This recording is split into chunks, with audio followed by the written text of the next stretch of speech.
Bengals 21, Browns 14, and we'll break it all down right now. Welcome into a very special game day live edition of the Burning River Sportscast presented by the fine folks at Tappan Media. I'm Kenny Thunder. Joining me tonight, if ice cream were people, we'd call him soft vanilla. He's red hot Ronnie Jams. And thankfully, it was just an Achilles and not the big bone man who is with us tonight as well. Gentlemen, good evening. Happy to have you both. Good evening. What's going on? Back to Red Hot.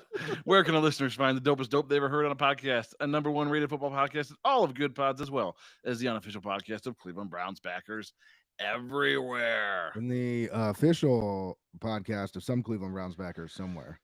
Yeah, we'll see if that stays after Yeah. Listen, before we get started, I just have to say everybody needs to bear with me. I was at the game today, and I'm a little hoarse. Just busy cheering for Deshaun's injury. I was not. You were the loudest. I heard you. No, I wasn't. It was coming right through the TV. No, you guys could hear me from section 528, row 32. Which, in case anybody knows the stadium, that's literally against the fence. But no, I was not. I was yelling a lot, though. I was booing a lot throughout the game. And Fair I'm enough. not ashamed to say that this team needs to be better. But anyways, you can find our podcast wherever you get your podcasts. I'm talking Apple Podcasts, Spotify, Stitcher, Amazon Music, YouTube Music, Pandora, iHeartRadio, Podcast Castro, Good Pods, where we are a number one rated football podcast, and so many more. And don't forget to subscribe to YouTube, the only place that you can find our video podcast, and check us out on Facebook, Instagram, and TikTok. Our handle for all those socials is at Burning River Sportscast, and we are on X with the handle at Burning River Pod. And while you're at it, check out our merch, www.thetappanmedia.com/shop. All kinds of stuff in there. Brook Park Browns gear, now that it's official. We got our River gear, and our Chubb line. Make sure you go get some Chubb gear. He's back. Full Chubb. Before we get started, I want to give a quick shout out to some of our sponsors, Towpath Distillery. Towpath Distillery, an award-winning craft distillery located in Akron, Ohio. They focus on high-quality spirits, carefully made in small batches. Towpath Distillery, handcrafted, award-winning, local, and family-owned. And then True Fan Travel, they make away games, home games with all-inclusive travel packages. We will be going with them to New Orleans next month. Even though the team is not very good, I am still highly looking forward to this. It's going to be a good time. So if you haven't got your tickets to it, make sure you do. Come join us. We'd love to party with everybody down there in the Big Easy. So They call you the Big Easy. Yeah. What? NOLA country. Yeah. You're the Big Easy. Thank you.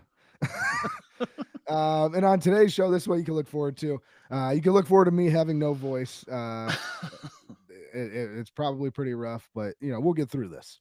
We're going to recap the Browns game against the Bengals, our initial reactions, how we're feeling about the Browns, how we feel about the big Watson injury, the return of Nick Chubb, and probably much, much more that I'm not even thinking about right now. So let's jump right into it and get things started by reminding everyone to call the Burning River Sportscast Hot Take Hotline. Hot Take Hotline. Hot Take Hotline. Don't forget to call and leave your hot takes on the Hot Take Hotline. Remember, these are hot takes. We want hot takes. Should be plenty of hot takes after today. The number to call there, and I know you got a lot of hot takes right now.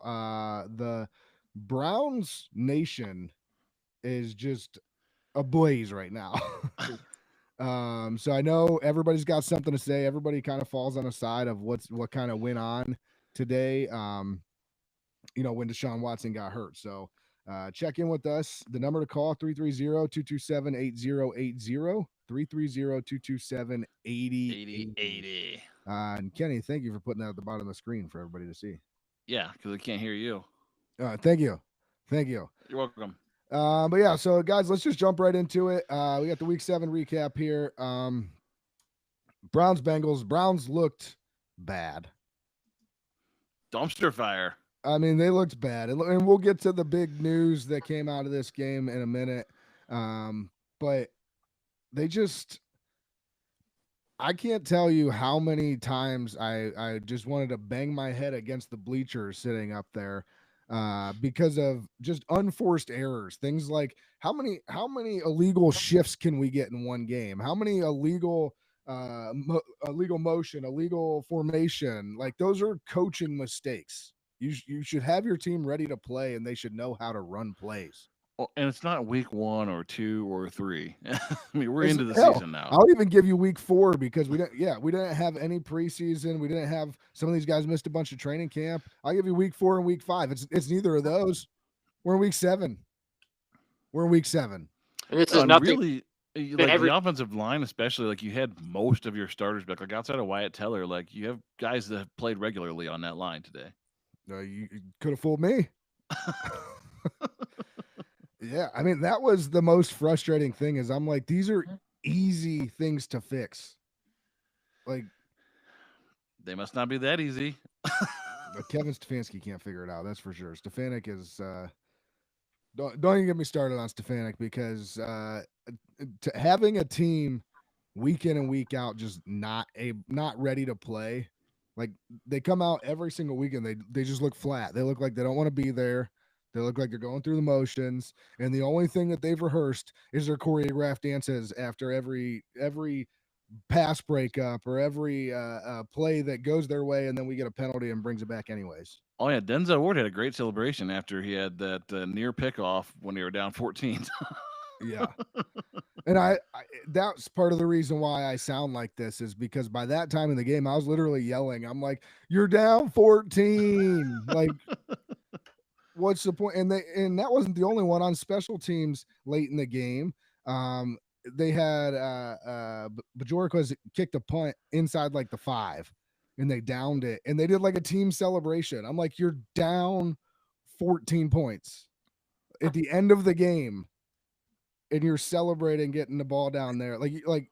And this was before they got to the point where it was an onside kick, and they might have a chance, air quotes might have a chance. They didn't have a chance, but this was before that. This was when the game felt out of reach because we had just thrown another pick and we had done this or that or whatever. I mean, the game felt out of reach even after Nick Chubb scored his touchdown because we couldn't get an extra point through. I didn't even think to add that to our outline here. Dustin Hopkins, what are you doing? I'm almost wondering like how big is losing Charlie Hewitt? Yeah, I was wondering that today as well. I mean, it seems like as soon as he left, like all of a sudden Dustin Hopkins can't kick a field goal. Bone, he's your boy. What do you think about this? I no longer love him. He's he's in my doghouse. The affair is over. That was a fickle love that you guys had. Yeah, it's not like Jones Brothers love. Field goals and game-winning kicks and extra points is important. So there's no love like Jonas Brothers love. Yeah. No. Bone could never turn on them.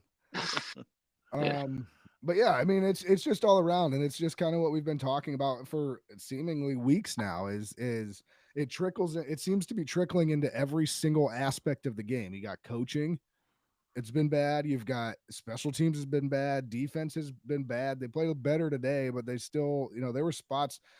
I texted you guys during the game, and I was like, Juan Thornhill literally just called an audible in the secondary and then didn't cover the guy.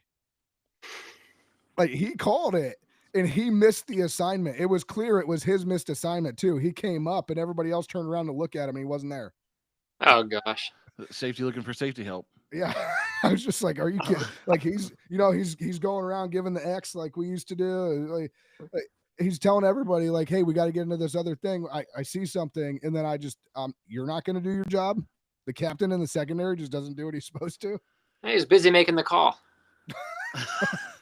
I mean, how many weeks this year have we had double-digit penalties? Every week. It feels like every week, right? Yeah. And how many? What did we end up with in this one? 10 for 80, I think. Yeah.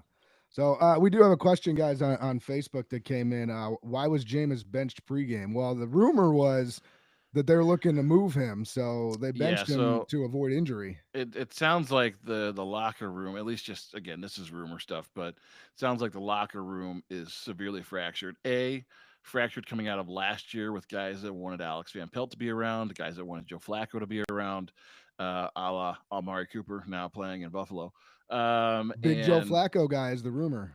And Jameis Winston obviously comes in, this big, charismatic guy. A lot of people has a history of being a successful passer. These guys see each other every day in practice, right? And so again, the rumor in the locker room is, well, you're starting to hear, buzzing about that. People on the team want to see Jameis under center just to see if that could provide a spark on the offense. And so this morning, it was kind of no surprise, I think, to see his name demoted to third string to emergency quarterback. So it's kind of an He ended interesting turn of events because then obviously DTR comes in, and then Jameis did eventually get to play. I guess he had a finger injury towards the end of the game, which is what allowed Jameis to actually get on the field. and Jameis played better than any of the quarterbacks. I mean, he scored a touchdown, so there's that. Seemed to open up the field. Yeah. He at least threw the ball to Jerry Jeudy. Yeah, he threw the ball down the field. I mean, that's what we've been asking for all year long. Oh man, that was I'm thinking about things that I was texting you guys during the game. That was the other one is Deshaun Watson. I understand he was 15 of 17 on the day, and I'm not shitting on his performance before he went down at all. I think it was adequate. It was fine. Like it was fine. It wasn't like it still wasn't $230 million quarterback esque, but it was fine. But the big play, Kenny, you mentioned that the announcers got on him a little bit and they started showing all the open receivers that he was missing downfield. Yeah, I And forget who was on the call with Spiro Diaz, I think was on the call today, and they kind of went back and they were like, look, there's been no less than 5 plays where he's had receivers wide open downfield 15, 20 yards and is just hitting the check down guy, which, like, again, they weren't being overly critical. They were like, look, it's a positive play. It went for 3, 4 yards. But I mean, here he's got Njoku wide open in the middle of the field for 20 yards. Like, you need those chunk plays as an offense. And they kind of admitted, they were like, if I was a Browns fan, I'd be frustrated with this offense because I'm watching wide receivers become wide open in the middle of the field and down the field, and they never get the ball thrown their way. well, and promptly right after you texted me and said they were getting on him, I said, well, I'll watch the next few plays and just see what happens. The very next play, we were driving. I think it might have been the drive that Nick Chubb ended up scoring the touchdown, but we were driving and he threw for a first down on the very next play. It was to Cedric Tillman coming across the middle. He caught him on the right side of the field. And it was a good pickup. It was like a 12, 14-yard pickup for a first down, which is fine. Like you said, good, positive play. It was fine. But then I look over and Jerry Jeudy is literally standing in the end zone, nobody within like 15 yards of him, just waving his arms. And I'm like, how do you not see that? It wasn't like he was on the opposite side of the field either. He was just 15 yards further than Cedric Tillman was. Jerry Jeudy had a frustrating day. I mean, they panned to him on the sidelines a number of times, and he was throwing his helmet, and did not look good. I mean, I'd be pissed if I was him too. Levi Crozier on Facebook just followed up on his question after you answered that, Kenny. He said, "So everyone wants you to be their quarterback, so you're not their quarterback." That's exactly right. Yes. Yep. Yeah, Bingo. because according to Kevin Stefanski, Deshaun Watson going into today's game still gave them the best chance to win. End quote. Yeah. So, but yeah, so let's go ahead and get into that real quick. Since we're on the Deshaun Watson topic, obviously the big news out of this game was Deshaun Watson goes down. They say possibly an Achilles injury. It's clearly an Achilles injury. That Achilles is toast. He's not coming back from that this year. He possibly won't come back till mid to late next year. Like that's a bad injury. Yeah, Achilles is tough for anyone, right? I mean, that's a harrowing injury to have, especially for guys that rely on speed and strength to do their profession. I mean, it's one of those that's really tough to come back from. It takes a long time to rehab. You end up with muscle atrophy and a lot of other things because of the time off. So it's not good at all. I mean, Rodgers made a pretty miraculous recovery out of his, to be honest. I mean, prior to the Rodgers recovery, Achilles sometimes was a year and a half, 2-year injury. So, even if Deshaun rehabs and comes back from this healthy, it likely is going to be this time next year or later, maybe Christmas time before he'd be ready to play. So you can, empathize with that part of it in terms of kind of watching it go down and seeing his reaction on the field for sure. Yeah, and I will say this: there's a lot of mixed reactions when in person today when we were there, and we'll go ahead and get into this because I know this is what's lighting up all of Twitter. This You is the mentioned, elephant in the room. This is the yeah, you dumpster fire. mentioned, yeah, we're going for it right now. You mentioned before we jumped on here, Kenny, that Browns Twitter and Browns Nation is in a civil war right now regarding the way the crowd acted, and like I said, I was there, so I got to witness it. And basically, let me walk you through this. So he goes down, right? Non-contact injury. I was a little confused at first because like I thought maybe somebody tripped him and he just tweaked his ankle. But Back up real quick to introductions first. Okay, so it was hostile from the beginning in this for Deshaun Watson. So we got in there, and we went in early specifically so we could see introductions because it's Nick Chubb's first game back. And I was turned. I was like all day. That's all I could talk about. I was like, I can't wait to see Nick Chubb. And we get in there, and I actually have video that I can let you include in our full podcast later this week, Kenny. But when Deshaun comes out and they announced Deshaun's name, because those two were last. It was Deshaun and then Nick Chubb. And when they announced Deshaun's name, a chorus of boos, the loudest boos the entire game, the entire day of anything. Even I'm talking louder than when the Bengals came out. They were booing Deshaun Watson, the whole crowd, everybody. And at this point in time, that's fair, right? I mean, Yeah, regardless this is of what before the everybody injury. thinks after the injury, This is before the injury, and I'm with them. I was booing too because I was done with Deshaun Watson being our quarterback and running this team into the ground. I was ready to move on to somebody else. That was the pent-up frustration of thousands of people that have watched this guy not be a good quarterback for a long time. Yeah. Yes. And so immediately after that, like I'm talking as soon as they announced his name, it's almost like they knew what they were going to get when they announced Deshaun Watson's name because they didn't linger on it. They immediately went into like the Nick Chubb montage and like all these Batman graphics on the Jumbotron and everything else and announced Nick Chubb, and the place goes insane. Like as far as just like player and announcing the players coming onto the field, by far the loudest I've ever heard it when a player got announced. And it was just it gave me goosebumps when he was announced at the beginning of the game because it's rare that you see a city in a fan base fully embrace a player like that. Like I know that there's like we all like Myles Garrett. We all you can point to different. We all love Phil Dawson. We all love Joe Thomas, and Joe Thomas is probably the closest thing to Nick Chubb, I would say, as far as if something were to happen to him. But like, it was crazy just how everybody you look around and everybody's faces. It was almost like everybody wanted to cry. Like they're like, "Oh my God, he's back." And it was just amazing to see that with a fan base and to see them be fully behind Nick as he ran onto the field. And he kind of stopped at the end and like looked around, and you could tell he was taking it all in, just like this is phenomenal. So I mean, I'll be honest, just his essay in the Players Tribune this week had me watery eyed just reading through that and everything he's been through. So and so from the rip though, being there. Yeah, and so from the rip, I mean the crowd kind of set the tone that if Deshaun Watson was going to play bad, they were going to let him know. Now, luckily, not that he played.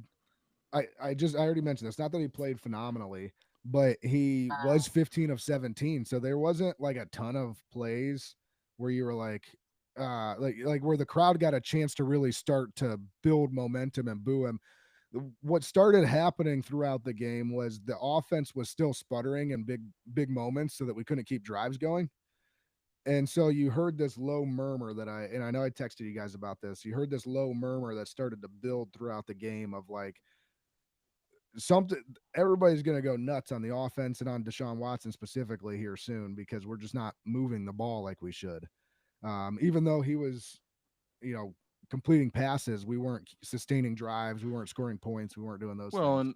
And that's the thing that we've seen out of Deshaun a couple of times, right? Is when Deshaun was playing really, really well, like the best Deshaun can play, he was efficient, right? He'd go through the stretches where he was 8 of 9 and 10 of 11 for 64 yards or whatever. It wasn't like he was lighting the world on fire, Yeah. but he wasn't making mistakes and he was taking care of the football. And again, that was, for whatever better or worse, like that was the ceiling of Deshaun Watson now. Like, however we got here, there's a million questions and things, but that was as good as he could play. He could at least get into a rhythm sometimes and complete a number of passes, short passes in a row, and move the football a little bit. The problem was he disappeared in crunch time and wasn't able to make those same throws.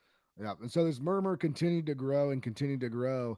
And then all of a sudden it happened and he went down.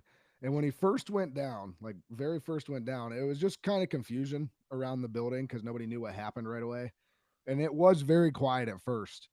When everybody realized that Deshaun Watson was hurt, um, it wasn't deafening cheers at that point. It was like there was I don't know how else to put it, but almost like optimistic noises around the stadium. Like people were like, oh, we might see somebody else, this is good, and people started talking and whatever else. And then when the cart came out, this was the part that was really effed up for me, is like as soon as you saw the cart, the crowd erupted and everybody started cheering and everybody was so happy that Deshaun was getting carted off the field, because they knew there was no chance for him to get back in the game. And I was on the side, like, I understand that most of that probably came from frustration, with not only Deshaun Watson, but the coaching staff, with the owners, with everybody else. But at the same time, like, I was like, this is kind of messed up, guys. Like, the dude's getting carted off the field. Like, I don't know how I feel about everybody cheering here. It felt, for lack of a better term, it felt icky to me. I was like, I don't like this. I was just kind of quiet. I was in shock. I was like, I don't know what to make of this and how bad it is, until Kenny texted me and told me his Achilles was 100% ruptured. Yeah, I mean, the replay they show, I mean, they had a great angle of just directly behind the pocket, and as soon as he hit the back of his drop back, essentially, you just saw it roll like a fruit by the foot. And so, I mean, I don't know what your guys' feelings are. I mean, I'm not here to judge anybody. To me, it felt when the crowd went, when the crowd got as turned as they did, that Deshaun was getting carted off, it felt weird to me. Yeah. Sorry, Bone, go ahead. I was going to say, I think it kind of comes from just weeks of frustration where you just hear Stefanski in the press conference just saying, we're changing nothing. We're going to run it back. We're going through the same thing. And I think everybody's kind of thoughts were the only way Deshaun's getting off the field this year is if he gets hurt. And at that point it happened, and everybody wanted a quarterback change. Everybody wanted to see Winston or DTR. They wanted a change, and it wasn't happening from the administration, whether that was Haslam's and Andrew Berry telling Kevin he wasn't allowed to take him out of the game or whatever it was. I think there was a lot of murmurs about that him getting hurt was the only option of him getting switched out with somebody else. I think that's the frustration aspect of it, where, people get into that. But and I agree with that. But like I said, I can understand it, but I just, Kenny, so I got two things. So one, real quick, nefarious sidebar. I'm already starting to see some stories being put together about the fact that the Browns administration has an insurance policy on Deshaun Watson's contract. So, they want to talk about, the fans, maybe cheering or being excited in some way that Deshaun got hurt. Don't forget that the admin knew this as well, that this might be their one out in terms of, like, why was Deshaun still on the field even though he was playing poorly? Well, again, the administration knows the only way that they might be able to create some cap room here and get out of this hell would be for Deshaun Watson to get hurt, which is where we're at now.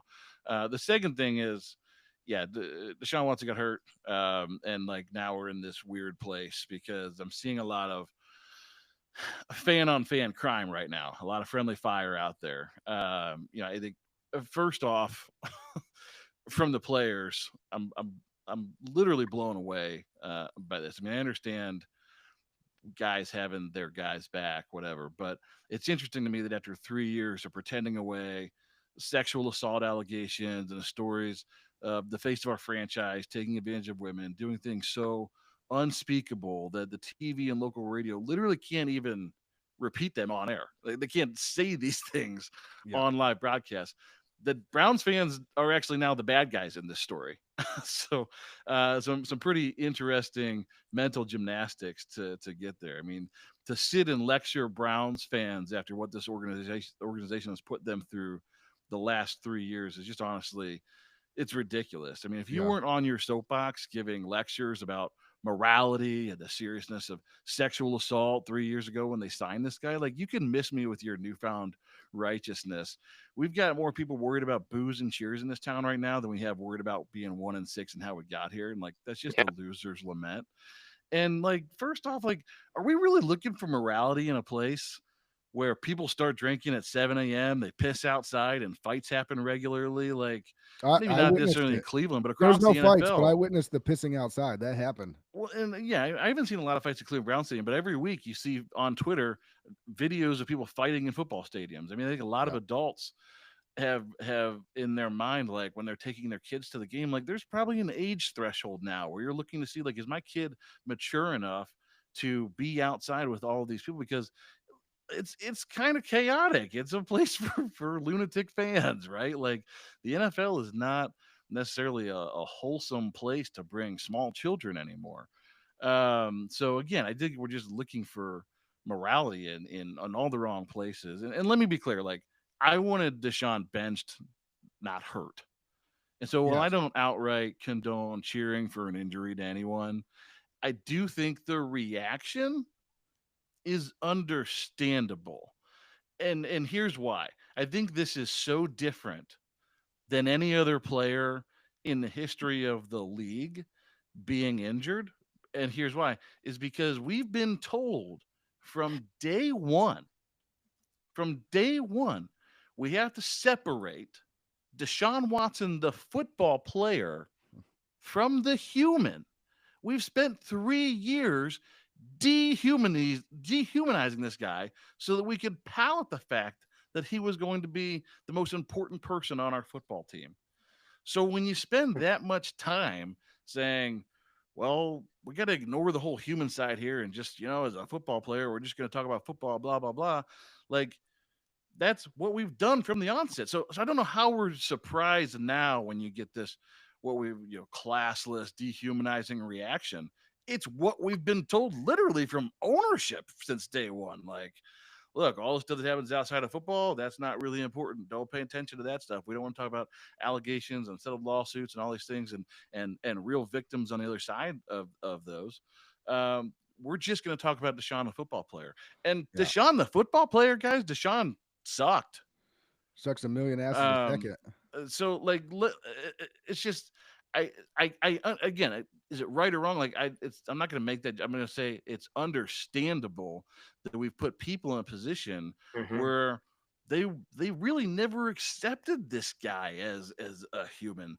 We always go through this when we sign a guy like Brian Hoyer, and you go, oh, local kid, homegrown, we like this guy. Like, you get to know them personally, and you enjoy the fact that they're on our football teams. That was never the case with Deshaun Watson. We were always told, we don't really care, but we're not going to talk about Deshaun, the human. We're going to talk It about him, the is player. it is something that I've never really taken the time to dive into like that deeply, like on that level that you're talking about. But it is funny now that you mention it. Literally everybody that they've brought in since I've been a Browns fan, they'll give you 25 reasons why you should love the guy. Yep. Yep. And Deshaun was the only one that they did you not. never could do that with Deshaun. And so just let me also offer an alternative thought here too. Just, I think the reaction was mixed in the stadium, kind of as you alluded to there, Ronnie. But Yeah, I do yeah. believe After the like I said, when the cart came out, there was a big cheer, but then like half the crowd turned on and the half that cheered, and in the stadium it was instantly civil war. Like, you had people yelling at each other and swearing at each other. Like, are you serious? Like, the dude's it, injured. They're like, basically the response was, F you, I'll say what I want. and that's my alternative thought here though, is given the mixed reaction, I think that it was because not necessarily everyone was cheering that Deshaun was hurt, but because they were excited about finally getting a chance to see this team and its offense run by someone else. And you can count me in that crowd. Like, Yep. if Deshaun were where he was supposed to be today, where he had earned the right to be, he would have been on the sidelines today, clipboard in hand, and Achilles still intact. Yep. Like that's where he should have been. So again, I just think like we gotta chill out for a second as Browns fans. Like and keep in mind who the real enemy is here, because I'm way more disgusted about this front office and where they've led this organization in warp speed to fans hating fans, players talking down to them, the civil war that they've created by mismanaging this whole scenario from day one. Like that's what I'm disgusted about. Like you've turned a fan base against a team and a team against the fan base. This team and now this fan base are in utter disrepair, and it's going to take years to rebuild. Well, it's like you said, the fall was so fast. Like last season with Joe Flacco was the most fun I've ever had watching the Browns that I can remember. And then Yes. fast forward to this season, and this is the most. And again, we're talking. We all went through 1-31. This is the most miserable I've ever been watching a Browns team. And it's because of all the things that we've been saying nonstop. Is like we knew what to expect going into the 1-31. We knew it was a complete rebuild. We knew that we were going to be lacking in talent, but we would at least try our best to win games where we could. And that's exactly what they did. This team has an abundance of talent, and it seems like nobody wants to play. And so it's the complete opposite. You came into this season with at the very least playoff aspirations, but at the most, like you're talking like division, championship, or I'm sorry, conference championship. So Yeah, and in 7 weeks we've gone from that to this could be a complete fire sale. Like don't buy any jerseys. Don't get too excited about any players that you've watched, because I don't believe there's anyone that is safe. Maybe outside of Nick Chubb, well, right and, now. everybody would have said Myles Garrett, obviously, but his name's already started to be floating around, and he's even played into that himself a little bit, and he played into it even more today. I think he kind of walked into it, and I don't think he meant to, but he did when he made the comment about Deshaun Watson's been a model citizen. Yep. Like, you can't say something like that with the things that Right. he's gone through. Like, even if you are just trying to have your teammates back, he has been the opposite of a model citizen in the NFL. Yeah. And look, all these guys are coached in how to talk to the media. There's times when regardless of what the temperature in the room is, like you just gotta let it cool down. Regardless of whatever your truth is, like you gotta kind of take a pass on the question. And today was probably one of those days that we probably should have let everything settle, because it's just out of control out there. I mean, it's an absolute, like I said, dumpster fire. I mean, you got players talking down to fans now, hating some of these players. And we're talking about again all the Deshaun stuff. It's like it's ugly. It's an ugly conversation. And again, I just like my whole piece, my whole lament is like keep your eyes on and the focus on who put you here, because at the end of the day, like I get Miles is trying to have his guys back, and I get that the fans were understandably frustrated, but like it's the Haslams and the people in charge of this organization that have put this whole thing in motion. Yeah. Um, and here's another thing, Kenny, you mentioned, we just talked about the fall from last year to this year. Let's just go the last 24 hours. This was supposed to be a monumental occasion. Nick Chubb was returning. Everybody, I've never seen, at least this, I shouldn't say never, this season, I have not seen our fan base as united, besides maybe opening day, as they were for this game, and to witness Nick Chubb come back. And the second that Deshaun Watson went down, out the window, and it completely turned. And this day was, I mean, it's clearly more remembered for that. It's going to be more remembered for that than Nick Chubb's return. Like, sure, it was great. Yeah. Nick Chubb came back. Like I said, his player introduction was the loudest player introduction I've ever seen in Brown Stadium. When he scored his touchdown, we had all been cheering Chubb, Chubb, Chubb, Chubb for however many a quarter and a half at that point. And then when he scored, the place went nuts again. Basically every time he touched the ball and you heard his name, everybody went nuts. And so it was still, even though they were losing at halftime and like going into the third quarter, it was still a good feeling. Like everybody was like, yeah, we're losing, but Nick Chubb's back and we're excited. And then as soon as Deshaun went down, it all changed. Yeah, and things again just got progressively worse. Like as soon as the game ended, and these guys all hit the microphones, and Twitter went ablaze. I mean, this is like Bottlegate 2.0, but without the bottles. I mean, this is an embarrassment across the board, just because of just the total outcome here, which again is just everybody hating everyone, which is just unnecessary. So Yeah. And, just very disappointing on what, to your point, should have been a celebratory day, an exciting day, a fun day, a welcoming back a guy that is revered across the city, and is a fan favorite to everyone. And now we're left with this. yeah, and just the dichotomy of it, like, everybody turning on Deshaun and hating Deshaun, like collectively, overall, I think the city is I don't speak for everybody, but I think overall the city's pretty much done with them, regardless of how you feel about people booing his or cheering for his injury or whatever. The city as a whole is done with him being their quarterback. Well, And yeah, look, I mean, we talked like this is a long-term, lengthy recovery. Again, I don't wish injury on anybody. I do hope that this is kind of the end of the Deshaun Watson experience here in Cleveland.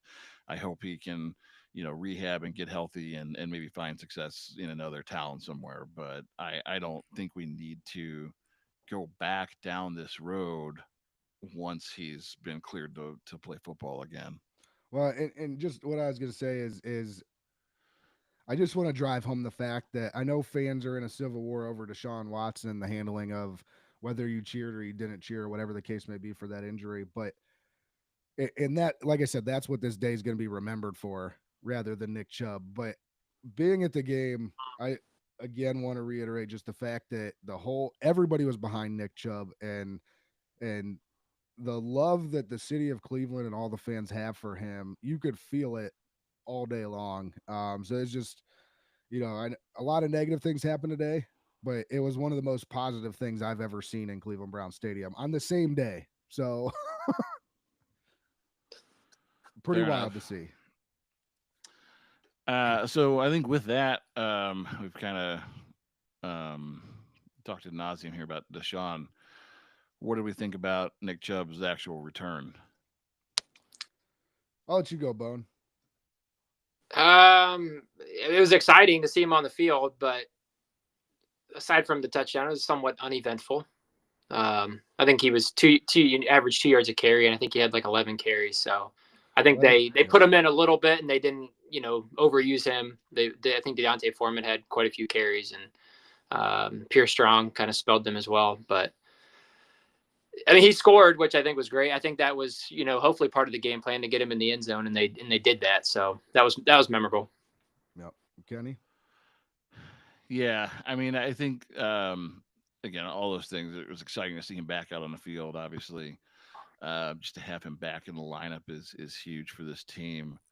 Um, I'm I'm I'm not worried, but I think it was clear that it's like we always talk about guys coming into the season, right? If there's a holdout or anything else, it's like you can be in shape and work out with the best trainers in the world and lift, 1,000,000 pounds, all these things. But there's a difference between being in shape and in game shape. And I think that was the one thing that was kind of clear today was it's going to be a couple of weeks, I think, before we really Mm-hmm. see vintage Nick Chubb. Which again, like not his fault, not a knock on him or anything or his preparation. I just think like his vision and things, like it's going to take a while before those get back to the elite level that they were at, and for him to physically feel and be at game shape and game speed. I mean, I think we've probably all witnessed this, right? Just even in smaller scales, playing youth football, middle school, high school, college. Like it doesn't matter what time, which sport you take time off of, and how well equipped you are physically coming into the season. There's a difference between the way you come in and the way you feel 4 and 5 weeks into the season. Yeah, I would agree with that. The conditioning part of it and being in game shape. The other thing that you mentioned, some of the things like vision and those types of things, and I don't necessarily think, I don't think you said this either, Kenny. I'm not saying that, but I don't think he's lost any of those things. I think it was I think his adrenaline was high today. Um, I think he was coming back. Like I mentioned, all the stuff with everybody rallying around him, the letter that he wrote, all that. It was just a big moment for him. And I think a little bit of what happened was your adrenaline gets high and you rush. And he just I think he was pressing to make that big play, and to get everybody excited and out of their seats. And it was almost like that patience that we've come to know and love just wasn't there today. And again, I'm not saying it's gone by any means. I just think that he was, for Nick Chubb and what we're used to, he was rushing a little bit and pressing to make that play. So Well, yeah, I mean, we're so used to watching Nick Chubb get behind offensive linemen and take his jump cuts here and there and then pop out on the other side and run for 18, 19 yards just pop out of a pile, you know. yeah. So I think In, that's to your point, like that's kind of what was missing today, which we didn't get a chance to see, unfortunately. but you know what? You know what Nick Chubb got as his like first touch of the football was he was left high and dry in the middle of the field, extending out to catch a ball over his head. Yeah. True. I Yeah. was like, oh, that was nice. Speaking True, of, and really on like one of I can't remember if it was the next player or play after the next play after that. He was by himself basically in pass pro back there and picked up a free runner, which was impressive again, just for a guy that's Yeah. hadn't played football for 400 days. Just Kenny, pick you up the might be blitz talking like about the he's same play I was about to mention. like Was it he's the never broken missed. play? What's that? I said you might be talking about the same play I was about to bring up. Was it the broken play? I don't even know. It was just a straight drop back, but there was just a free rusher, and it was Nick So and their backer like one on one, and he just blew it up. I think it was the same play, but Deshaun ran into him, Yeah. and ran into Chubb, and it looked like the fake, whatever way they were going to do the fake. Whether it was probably Deshaun. Let's be honest, it probably wasn't Nick Chubb, but he went the wrong way, like to give him the fake, and he ran right into him. And Nick Chubb's like knocked off balance, falling backwards, and he just like gets her. You got to watch the replay. It's one of the most, you can see it in his eyes. He's like, oh God, I got to get there. And he literally, it's like he's taking a bullet for Deshaun. He just dives out in front of him, takes the Yep. dude's legs out and flips him over. I was like, no way. Like that is vintage Nick Chubb. Like I'm gonna do whatever it takes, Yeah. but we're gonna get it done. So Yeah, for sure. So there was definitely some good mixed in, and as Bone put out, like I think it was good they got him some meaningful carries down by the goal line, right? Like I think that was Yeah. important to get him in the end zone today. I think that felt good for everybody in the stadium, like seeing He, Nick Chubb in the end zone. So he and looked fast on that zone outside that he scored on too, and he almost did like a little spin move, to get and in, which I thought was promising and kind of cool to see him. that was the best run I thought he had all day. That was the Yeah. most Nick Chubb like run because he had some speed to the outside and made the cut inside and a little spin to get in the end zone. no. Um, yeah, so hopefully, again, a couple more weeks and we'll see more and more and more of vintage Nick Chubb. I just think we're a couple weeks away from being able to where he's fully comfortable. And heck, I mean, now there's obviously going to be a quarterback change. Who knows which direction they're going to go in here now? I think Jameis is the guy the rest of the year. I think he has to be, especially because DTR came in, and I'm not saying DTR didn't have time to prepare. I understand those things, but he's also in. He's not a rookie anymore. He's had several years to learn this system. Well, I mean, I guess it's kind of different because it's under Dorsey now, but I mean, learn Stefanski's system and be able to run the offense. And I don't know how he looked on TV to you guys, but in the stadium, he looked absolutely lost. Like he looked like he had no idea what he was doing. He was just running for his life. I think a lot of that was just lack of preparation, right? I mean, the guy's been third string all year long and hasn't had a lot of reps with the ones, and this game plan wasn't crafted for him. So he was stepping into a game plan that was Deshaun's game plan, and I think he did as good a job as you can do. I don't know that he was shades lighter or darker than like the performances he had last year. Like he kind of is just a young quarterback that needs some molding, and I think then that's why I said like I don't know what they're gonna do, right? Like you're 1-6 right now. If your priority is winning football games, you play Jameis the rest of the way. if your priority is, well, Deshaun's probably out, we may be looking at starting over from him. We have a young kid here in DTR that was a 5th-round pick. Like, do we owe it to ourselves to, put him through the paces and see what we have for the rest of the year? That way, we know when we get to to April, like, which direction we're going to go at quarterback for sure. Yeah. Yeah, and it's anybody's guess at this point which direction they're going to take as far as chasing wins or chasing a high draft pick, because you got to remember this is the first year that we have a first round draft pick in a while, so it'd be nice if it was a high one. Well, and I have to imagine now, like, all of a sudden, your record and stuff starts to matter. Whether or not the Haslams were responsible for keeping Deshaun in the game plan, or whether that was truly Kevin Stefanski and Andrew Barry's doing. Like, if they finish 1-16, that doesn't look good. That doesn't look like the administration that you want handling the first overall pick in the draft. So, if they don't come back and win some games here and make this thing look respectable, they may just be unemployed at the end of this season. Yeah. So I guess, was there anything else that you guys wanted to talk about with the game? I know we didn't really talk much about the Bengals and what happened. I mean, the Bengals didn't. Here's the bottom line: the Bengals didn't play well.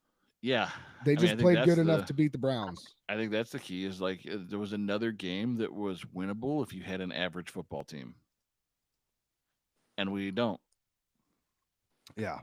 And we talked about it earlier. Joe Burrow didn't do much. He threw for 180 yards. Their running back got loose on us a couple times, but it's not like he killed us all day long. We didn't capitalize on anything, and we couldn't get anything going on offense. So No, and I mean, you look at the overall statistics here. I mean, the Bengals were 2 of 13 on third down. The Browns were 8 of 19. Time of possession skews heavily in the Browns' favor. We had the ball for almost 35 minutes to their 25. I mean, a couple of sacks either way, but penalties and turnovers, the same things and that turnovers have were the killed the big Browns all things. season long. Yeah, So 10 for 80 and 2 turnovers. yeah, it's never good when defensive linemen are intercepting your ball. No, not at all. So I guess with that, let's just go ahead and get into the Burning River Sportscast Dog of the Week. We're going to give our nominees for Dog of the Week. Kenny, I'm going to start with you. Oh, you started me? Thank goodness, because I'm going to go Nick Chubb for scoring a touchdown this week and coming back and being the hero we all know and love. Fair. Bone, I'll go with you. Oh, well, heck, I'm going to go Njoku because he made a real nice catch in the end zone, double toe tap, to keep it in. And, man, he jumped a mile to catch that football, I feel like, in the back. That was a big league throw, too. Yeah. He makes the most athletic plays. I will give him that. Like, sometimes he drops routine balls, but then he catches one like that, and you're just like, this guy. Yeah. I don't have a stat line for the day, but I feel like he showed up a little bit today, made some catches. And he had a decent stat line, I thought. 10 for 76 and a touchdown. Yeah. Really? Okay. Yep. Yeah. And my Dog of the Week nomination is going to go to Cedric Tillman. The week after Amari Cooper gets shipped out, Cedric Tillman proceeds to come in and give us 8 for 81. So that's a solid day for any Browns receivers this season, let alone a guy that's just starting to get some serious playing time in his second year. So third year, whatever it is, second year. True. So, yeah. We've been saying all year about Deshaun and just how this quarterback room, our quarterbacks have not thrown for 200 yards. We haven't went over 300 yards as a team for total yards all year. Today we did. It took 3 quarterbacks to do it. But we did it. We finally did it. We did it. That's incredible. How did I miss that? I've been waiting for it all season. Man, that's sad. So final thoughts, guys, and this could be anything around the NFL, not just Browns related. Kenny, what are your final thoughts for week 7? Yeah, again, I'm going to go back to my little monologue there. We just all need to just take a step back and chill. We've had enough fan on fan violence, fan on player violence for the day.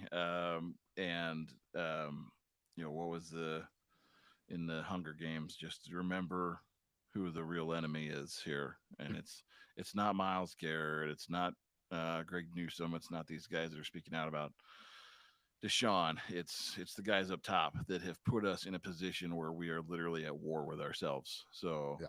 don't lose sight of that. Keep being fans, love the team, and love each other. Bone, final thoughts? I'm more excited for the Browns than I've been since after game one when I realized Deshaun was terrible. My perspective on the team completely shifted after he got hurt. I'm not gonna lie. Like my interest completely just. Well, that's a fair assessment. Your It was interest level gone. goes from here to here. It was literally gone when he was on the field. Yeah. And when he got hurt, I immediately was reinvigorated as a Browns fan. Not that I think we're going to, catch the world on fire, but it's a change, and he didn't deserve to be the quarterback after those first 6 games. So that's how I feel about that. It sucks he got hurt, but as a Browns fan, I feel like you have something to look forward to next week. Fair. And so my final thought for this week, being at the game, I will say this was for so many different reasons. Most of them not good. Really only one good reason. This was the most memorable game I've ever been to at Cleveland Browns Stadium. Our team's ass. The franchise quarterback went down. The whole crowd cheered. But Nick Chubb came back. So we're all kind of excited, but we're not sure if we should be.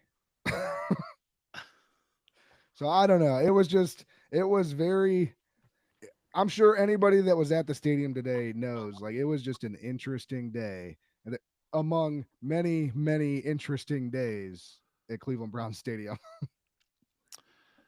That's fair. Yeah, I know today was a big deal with everything that happened with Deshaun, but let's also not forget that Tim Couch broke his leg, and the crowd cheered mercilessly at Tim Couch on the way to a playoff run. That's the worst part, is he was literally on his way. They were in the process of making the playoffs that year. And Tim Couch was, like him or hate him as a quarterback, was at least a generally likable guy. So dude's Jack now. He would whip all our asses. It's not like this hasn't happened before in Browns lore. Yeah. With that, let me remind everybody one more time to call the Burning River Sportscast Hot Take Hotline. Remember, we want hot takes. We know you got them. We want to hear them. We want to put them on our show and talk about them. The number to call right there at the bottom of your screen, 330-227-8080. That's 330-227-8080. Call us, leave us a message. Let us talk about it. And be sure to check out our gear, www.thetappinmedia.com/shop, and that'll do it for us. Kenny, what can we expect this week?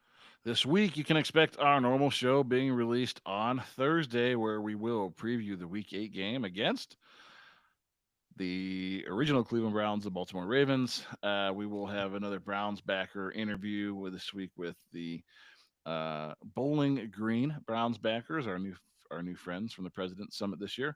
And then we do have an interview with Brownstronaut that is temporarily planned. I know there were. No, we're a go. We're all a go. Do we have another guest joining us tomorrow night or for this week? I don't think so. I think that's next week. John Hughes is not this week? No, John Hughes is next week. All right, so just Brownstronaut and Bowling Green. John Hughes is the 28th recording day. That'll be the 31st. Halloween. John Hughes will be out on Halloween. Got it. Excellent. Yes. Yeah. So just Brownstronaut and Bowling Green. I'm going to tell John Hughes to dress up. Should we all dress up? Yes. But check us out on social media. Tapping Media is on Facebook, Twitter, and Instagram at The Tapping Media. I'm Burning River Sportscast. That is this podcast is on Facebook, Instagram, TikTok, and YouTube at Burning River Sportscast, and on X at Burning River Pod. You can find our podcast wherever you get your podcasts. I'm talking Apple Podcasts, Spotify, YouTube Music, Amazon Music, Stitcher, Pandora, iHeartRadio, Pocket Cast, Castro, Good Pods, where we're a #1 rated football podcast, and so many more. And I think that's it, guys. That's it. Well, guys, I'm going to go to sleep, so I'll see you later. Bon appetit. Don't just be a part of the problem, be the whole damn problem. And only you can prevent river fires. Burning River Sportscast out. Burning Burning River Sportscast. Good night, River. Akron. Good night, Cleveland. See that? I went out of order. Good night, Cleveland. Good night, Cleveland.